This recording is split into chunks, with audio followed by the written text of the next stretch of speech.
What's up, people? How you doing? My name is Mike, and today I want to talk about something that really kind of breaks my heart, and it hits me on a personal level. It's this idea that you've wasted your life, that your best years are over, that you've missed out, and that it's just way too late to do anything about it. It's a really crippling thought. It's a very damaging thought. And this is a thought that I used to struggle with a lot in my life. It's a thought that used to consume me. It's a thought that was just so prevalent in everything that I did day in and day out. I talked about in one of my other videos how I barely graduated high school. I never really talked about what happened after that. So after I graduated high school, I felt very pressured to go to college. It's that foreign mentality. If you're not American, you know exactly what I'm talking about. The expectation is that you graduate from high school and you go to college and you get a good job. A good job, right? I had no desire to go to college. I had no desire to graduate high school, to be perfectly honest. So anyway, part of the reason why I went to that school is because I got a soccer scholarship. I had played soccer for almost my entire life, but there was about a 2-month period right before I went off to school where I had injured myself. I fractured my left kneecap, fractured my left patella. And so when I got to the school, I hadn't worked out in about 3-4 months. I'm still fresh off of an injury, and I'm in a brand new place surrounded by people that I don't know. So needless to say, I didn't do well in the soccer tryouts. I didn't even make the team. I didn't even make the B team. They basically just said, "You're trash. We don't want you."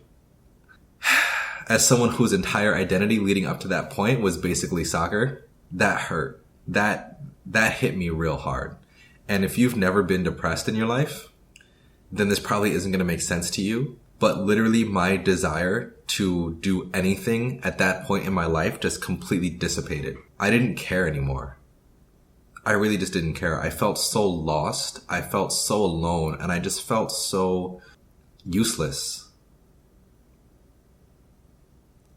I literally felt like there was no use for me on the planet.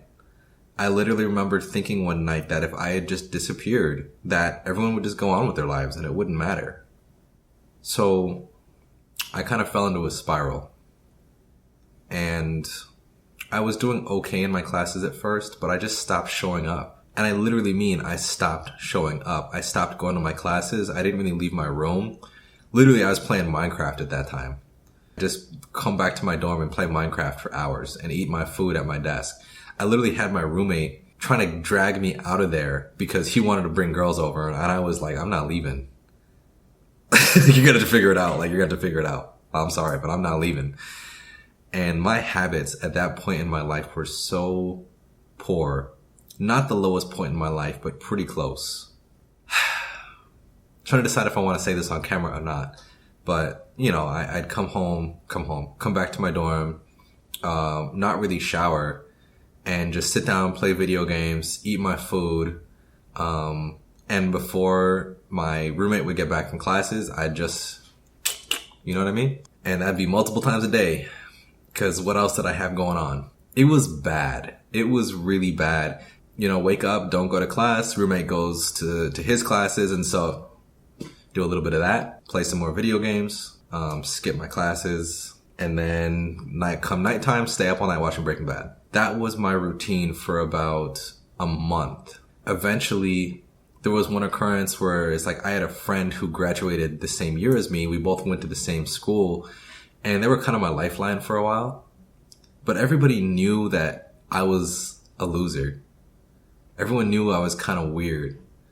And she invited me out to a party.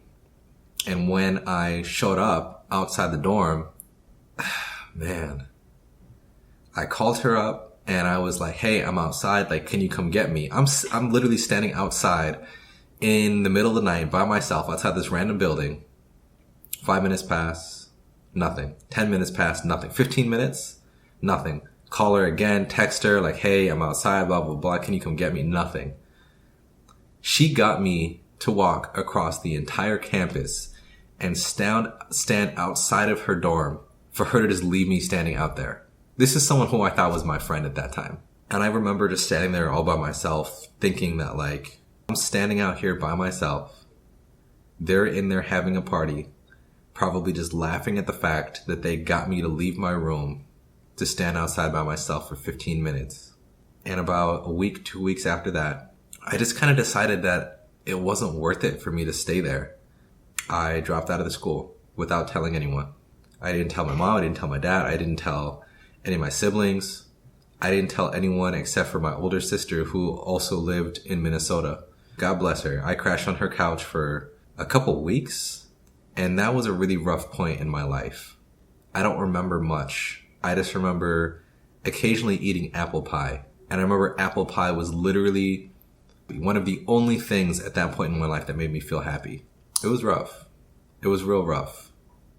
After a few weeks of doing that, I had to call my mom and ask her if I could just come back home. I'd graduated high school, went off to college, disappeared for about a month and a half, 2 months. I had done nothing. I had literally done nothing. And I was calling her asking if I could just come live with her because I had nowhere else to go. I just couldn't stay in school. I just couldn't do it. And I mean, I'm so grateful. She said yes. She was happy to just know that I was okay. And she let me crash with her. When I finally got around to telling people that I dropped out, they were still in college. All my friends went to college. The same way I was pressured into it, they were too. But they were doing well. They were enjoying it. They were having experiences and making friends and going to parties, and they were living that college lifestyle that I really wanted for myself but just couldn't have. And that's what really got to me. Having to be home depressed while your friends are off living the life that you envisioned for yourself. That was really difficult for me. And my bad habits just got worse. I never really left my room. I didn't have a reason to. I sure didn't really leave the house. There was about a month period where I basically didn't exist. I just graduated college about a year ago.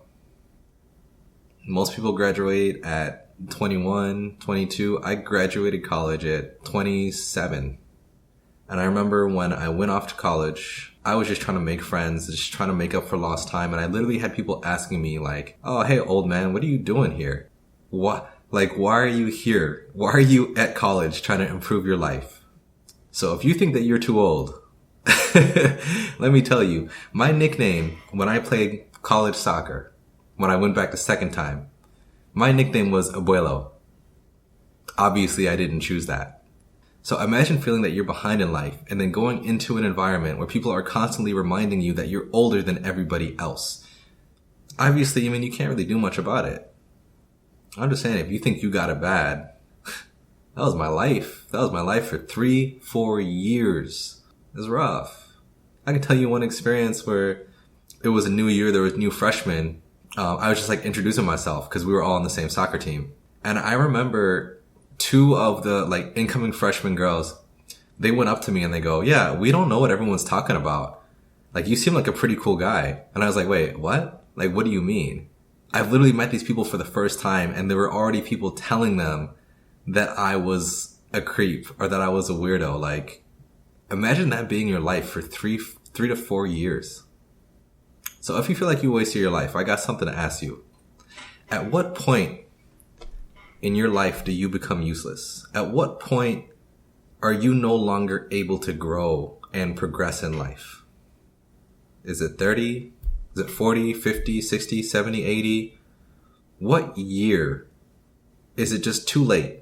What year is it just, all right, I lived all my life. It's over from here. If you said 60, I got news for you.